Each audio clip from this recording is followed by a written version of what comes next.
Are most welcome in Omega competition.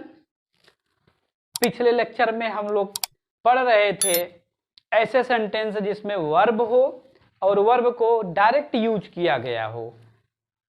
हमने हिंदी में बताया वर्ब ऐसे शब्द होते हैं जिसके अंत में ना होता है, और हमने आपको ट्रांसलेट करके बताया कि ऐसे वर्ब का ट्रांसलेशन किस तरह से किया जाता है जब बिना बदलाव के वर्ब डायरेक्ट यूज किया जाता है, जैसे जाना, खाना, दौड़ना, इस तरह से।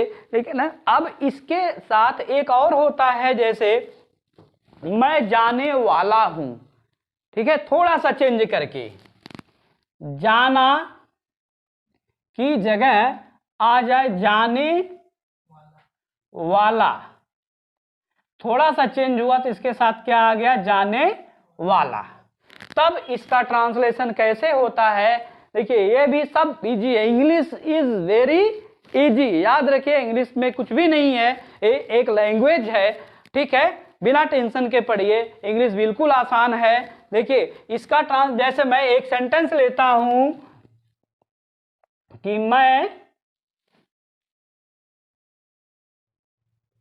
जाने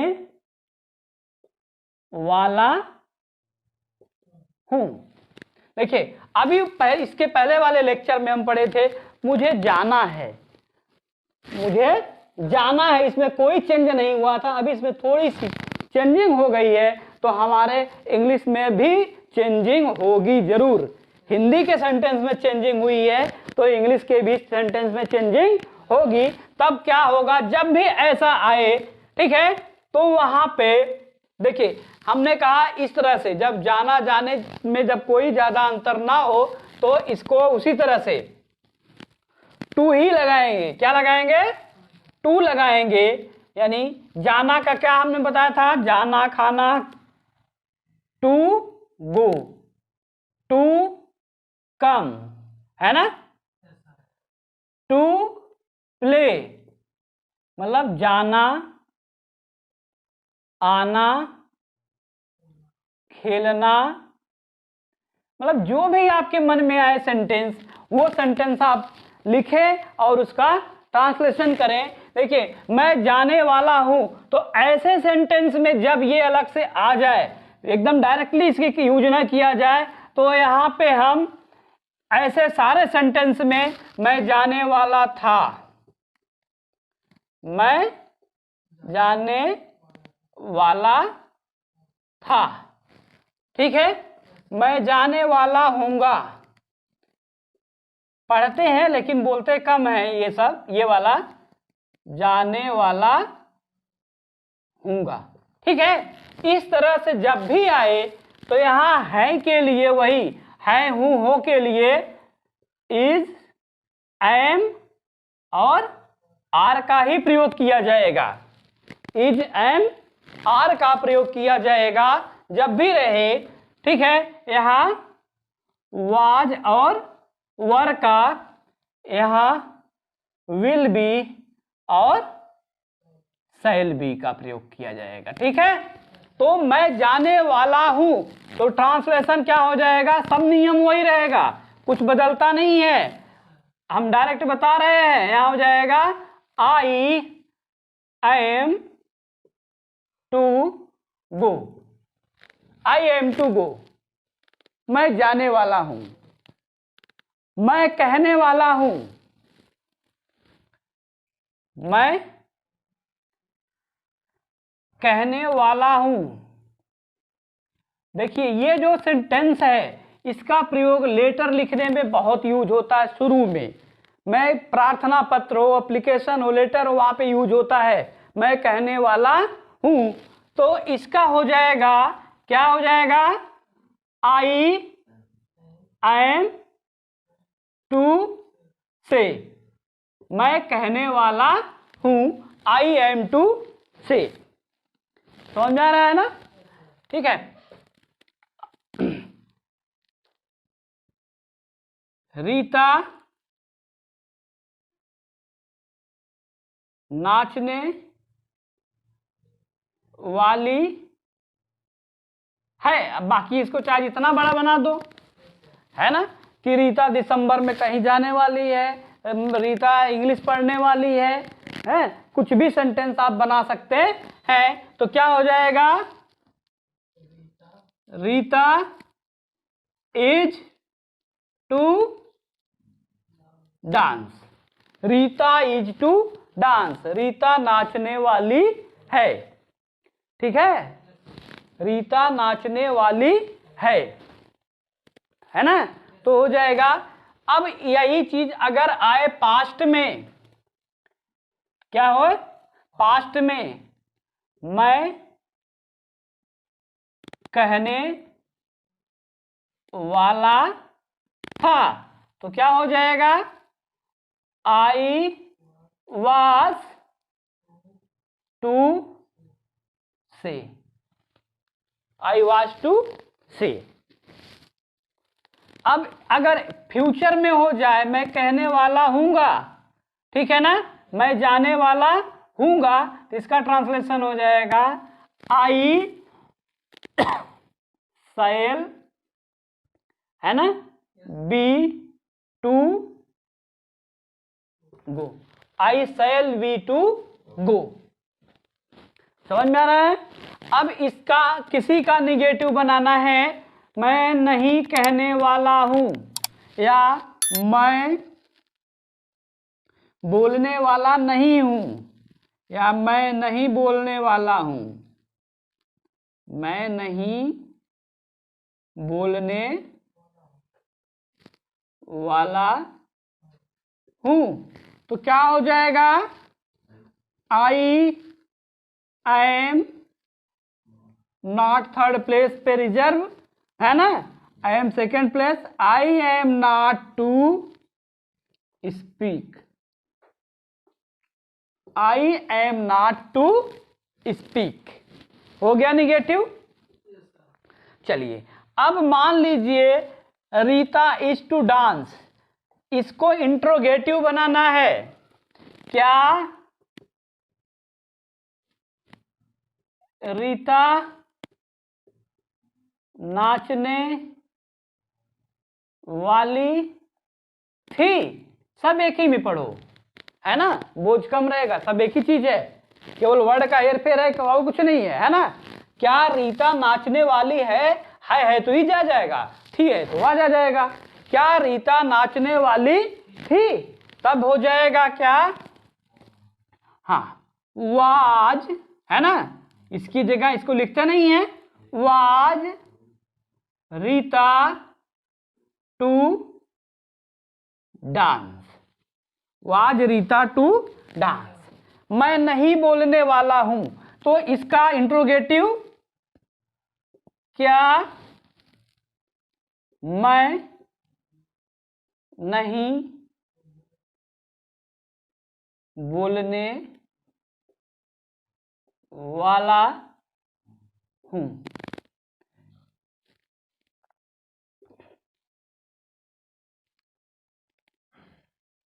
तो इसका ट्रांसलेशन देखिए, इज यहां मैं है तो आई एम, इसको नहीं लिखा जाता ना, तो हो जाएगा I am, I not to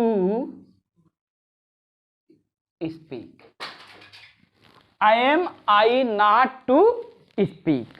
interrogative negative sentence बन गया। ठीक है, तो मेरे जहां तक मैं उम्मीद करता हूं कि आप लोगों को यह भी समझ में आ गया होगा कि दोनों में क्या, अभी जो पहले बताया और अभी बताया दोनों में क्या अंतर है। ठीक है, समझ में आ गया। चलिए अभी हमने देखिए पहले वाले में बताया हैज हैव का प्रयोग, तो हैज हैव का प्रयोग अगर बता रहे हैं तो एक और सेंटेंस होता है जिसको हम यहाँ पे रिपीट कर दे रहे हैं, बता दे रहे हैं। जैसे होता है कि मेरे पास एक घड़ी है ना, मेरे पास एक घड़ी है, मेरे पास एक कार है, उसके पास एक कार थी। ठीक है, तो इस तरह के जब सेंटेंस आते हैं तो वहां भी हैज हैव का पास के लिए भी हैज हैव का प्रयोग किया जाता है। लेकिन इन सेंटेंसों में देखिए वर्क हो रहा है, कोई न कोई वर्ब है, लेकिन उन सेंटेंसों में वर्क नहीं होगा, वो इंट्रोडक्टरी होंगे। ठीक है, तो हैज का प्रयोग बताया है, तो यहां पे भी हम उसको रिपीट कर दे रहे हैं। आप ध्यान दीजिएगा, मेरे पास गाड़ी है, मेरे पास गाड़ी है। ठीक है, पास ना लिखा रहा है, मेरे गाड़ी है, तब भी हो जाएगा।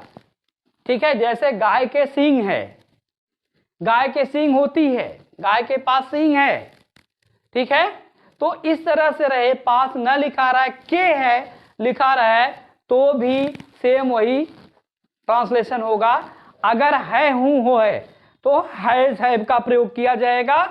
ठीक है, इसके बाद अगर था थे थी रहेगा तो हैड का, और गा रहेगा, गे रहेगा, गी रहेगा तो विल हैव और शैल हैव का प्रयोग किया जाएगा, जैसे अभी हमने किया था।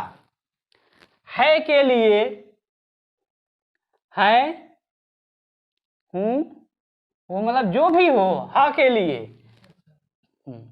हैज और हैव। आपको बता ही चुके हैं किन कंडीशन में, सिंगुलर के लिए हैज, प्लूरल के लिए हैव, था, ठीक है, थे, थी, इस तरह का रहेगा तो हैड, ओनली हैड। गा, गे, गी के लिए विल हैव और शैल हैव। शैल हैव केवल आई हुई के साथ, बाकी सबके साथ विल हैव का प्रयोग किया जाएगा। मेरे पास गाड़ी है तो आई हैव, इंग्लिश में इसे निश्चित करना पड़ता है। मेरे पास गाड़ी है से आपको क्या समझ में आ रहा है, मेरे पास गाड़ी है। अगर कहा जाता गाड़ियां हैं, तब आपको समझ में आ जाएगा, हिंदी का जो हिंदी बोलने वाला है, कि एक से अधिक। अगर गाड़ी बोली जा रही, इसका मतलब एक है, लेकिन इंग्लिश में यह आपको दिखाना पड़ेगा, लिखना पड़ेगा, तो हो जाएगा आई हैव अ कार, मेरे पास एक गाड़ी है। ये आपका अफर्मेटिव बन गया। क्या बन गया? अफर्मेटिव। अब अगर इसको निगेटिव बनाना हो तो थर्ड प्लेस पे नॉट लगा दो। मेरे पास गाड़ी नहीं है, मेरे पास गाड़ी नहीं है, तो क्या हो जाएगा? I have not a car, मेरे पास मर्सिडीज की गाड़ी नहीं है। और बढ़ा सकते हैं। ठीक है, तो जब भी है वो पास आ जाए तो इज एम आर का प्रयोग वहां नहीं करेंगे। यहाँ पे हमने अभी बताया वहां हैज का प्रयोग, इसलिए यहाँ पे बता रहे हैं कि इस कंडीशन में जब कार्य नहीं हो रहा है तब भी हैज हैव का प्रयोग पास के लिए किया जाता है। ठीक है, दिखाने के लिए कि I have not a car, ये हो गया आपका निगेटिव। अब अगर इंट्रोगेटिव बनाना हो इसका, क्या मेरे पास गाड़ी है, क्या मेरे पास गाड़ी है, तब यही चीज सबसे पहले आ जाएगी, इसे लिखा नहीं जाएगा। ये यही आता है ना दूसरे प्लेस पे, तो इसके लिए हो जाएगा, मेरे के लिए हैव, क्या हो जाएगा?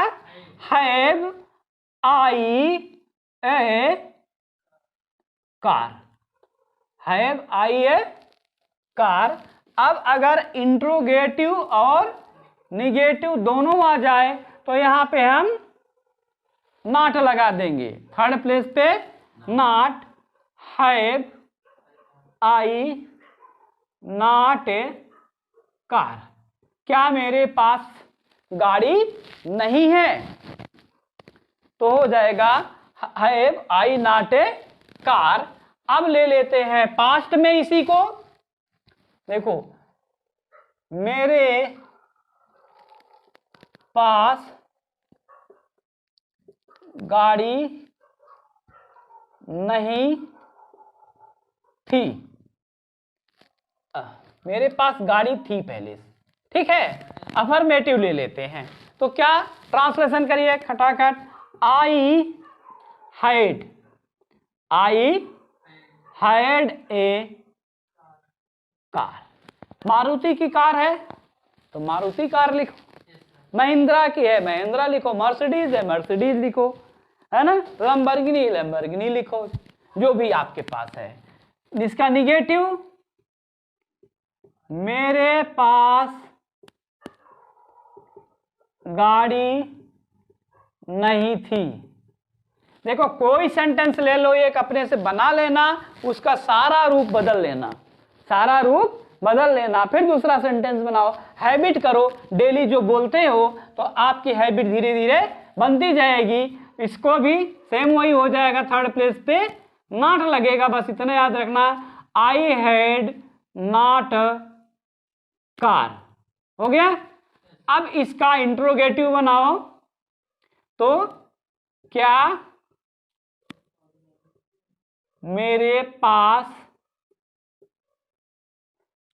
गाड़ी थी, या मेरे पास लाल गाड़ी थी, ऐसे सेंटेंस बना सकते हो। तो हो जाएगा हैव, है ना, सॉरी हैड, ये पहले आ जाएगा I a car, had I a car. अब इंट्रोगेटिव निगेटिव बनाना है तो यहां पे नॉट आ जाएगा तीसरे प्लेस पे, तो हो जाएगा had I not a car. चाहे तो आप इसे रेड कार, ब्लैक कार, है ना, येलो कार, जो भी लिख सकते हैं, व्हाइट कार, है? अब ये देखिए यहां पे ये आपका था अफर्मेटिव, क्या है अफर्मेटिव, ये निगेटिव, ये क्या है था इंट्रोगेटिव, और ये इंट्रोगेटिव और निगेटिव। शॉर्ट फॉर्म आप याद है ना, ए फॉर अफर्मेटिव स्वीकार करना, एन फॉर निगेटिव इनकार करना, आई फॉर इंट्रोगेशन क्वेश्चन करना, छानबीन करना, और इंट्रोगेशन और निगेशन, छानबीन करना और इनकार भी करना, आपको पता ना हो जब, तो इंट्रोगेटिव निगेटिव। इस तरह से इनका प्रयोग हैज और हैव हैड का प्रयोग यहां भी होता है इंट्रोडक्टरी वाक्यों में पास को दिखाने के लिए, ठीक है, पास को दिखाने के लिए। इसी तरह अगर मान लीजिए फ्यूचर में हो, क्या हो फ्यूचर में हो, तो तब क्या होगा, मैं इसी में बना देता हूं, सारे थी को हटा दिया, है ना, मेरे पास गाड़ी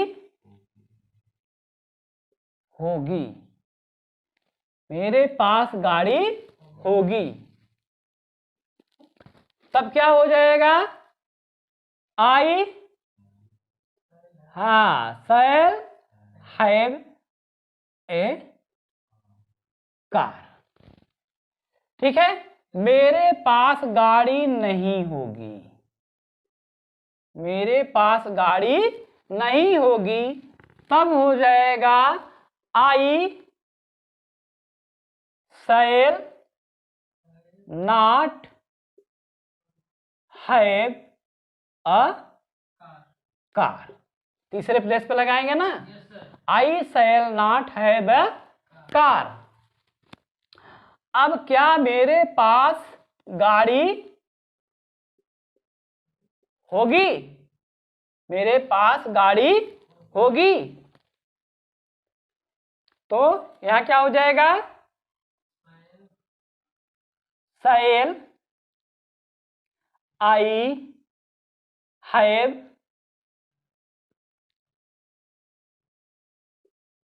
अ कार। हैव को इधर नहीं लिखते हैं, ठीक है ना, शैल आई हैव अ कार।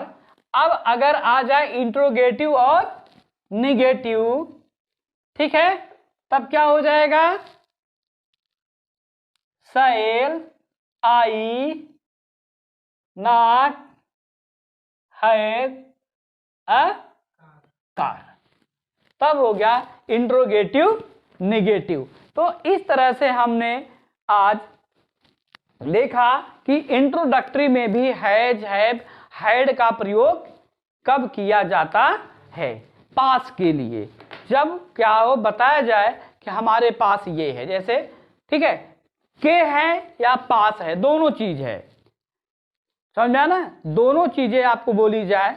जैसे राम के कुत्ता है, इसका मतलब हुआ राम के पास कुत्ता है, तो राम हैव अ डॉग। अगर पास्ट में बोला जाए राम के पास गाय थी, राम हैड अ काऊ।